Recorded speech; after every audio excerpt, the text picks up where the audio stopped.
Hey guys, it's Melissa here from Rooted Home and Garden. It's fruit season time, but if you're going out to your garden and you're noticing that your tomato plants don't have any fruit, what's the deal? The plant is nice and green, it looks healthy, so you don't think it's dying.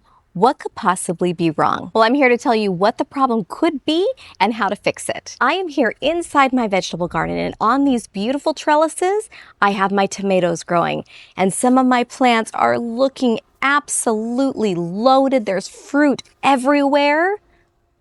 But then there's other ones over here that don't have any fruit on them.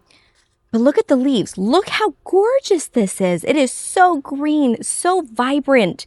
Like, this truly looks like a healthy plant, right? Now, you would think that this plant is actually absolutely healthy, and in a way, it kind of is. It obviously has enough nitrogen in this plant to make it so green and so healthy. Let's take a look at my other plants that are actually producing fruit. Now, let's get a little closer over here. So this one is completely loaded.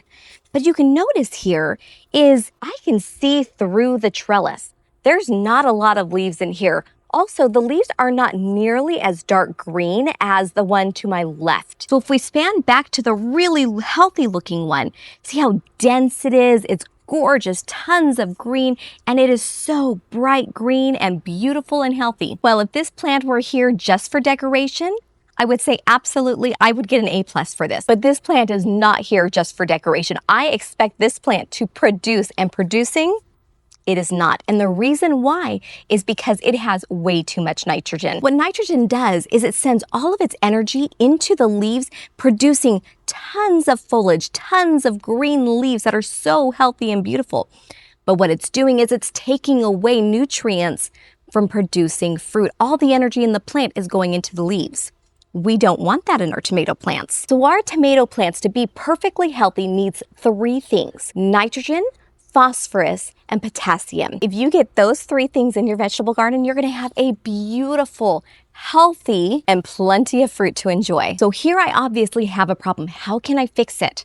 Well, step 1, we're gonna take a hose and we're gonna kind of water it down. We're gonna wanna dilute the nitrogen in my flower bed. The reason why we're diluting it is because this flower bed clearly has way too much nitrogen in it. And so diluting it is gonna kind of disperse it a bit so it's not as strong.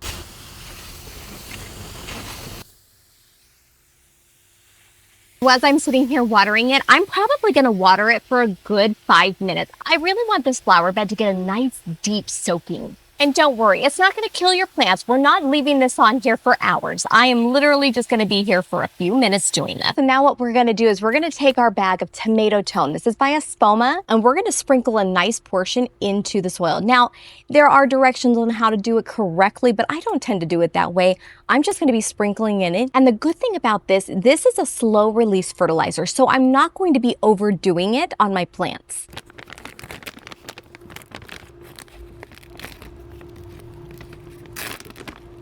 I'm baking bread this afternoon. I don't want to smell, so I'm gonna go and get my gloves today because boy, this stuff is ripe.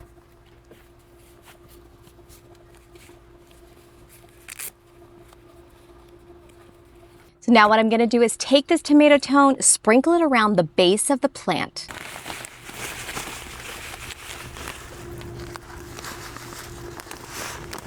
And I'm gonna scratch it in real well.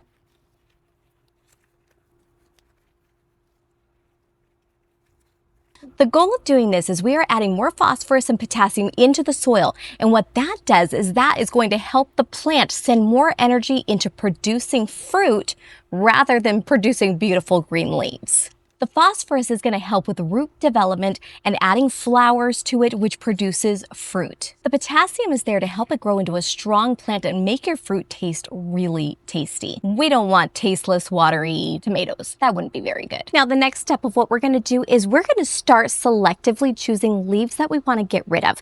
We want to choose things that are just kind of overgrown. Some people cut off suckers, some people just cut off leaves. I personally leave all the suckers because I notice that they produce a lot of fruit. So what I do instead is when I find the suckers, I cut off those leaves. That way, not all the energy is going to creating this beautiful green bush. For example, this leaf right here, it's just coming out straight out to me. It's not doing any good, so I'm just going to go and snip that off. Same with this one. See this right here? This is a sucker growing up. I'm just gonna cut this leaf right off to encourage the tomatoes to end up growing. And we're gonna do this all over the plant. But we're gonna be very careful not to cut too much off. Am I contradicting myself enough? So we wanna cut some off, but not too much.